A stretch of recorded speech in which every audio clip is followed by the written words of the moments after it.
All right, so here we got 2019 rav4.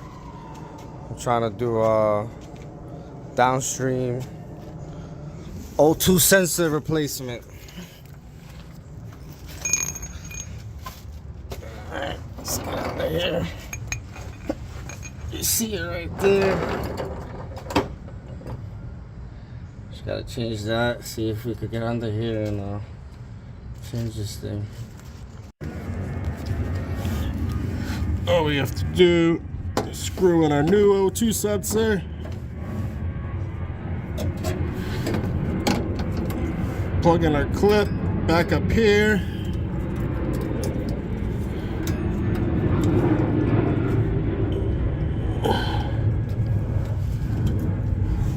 So you hear a click like that. Put this back on here. We are good to go after we tighten this to torque.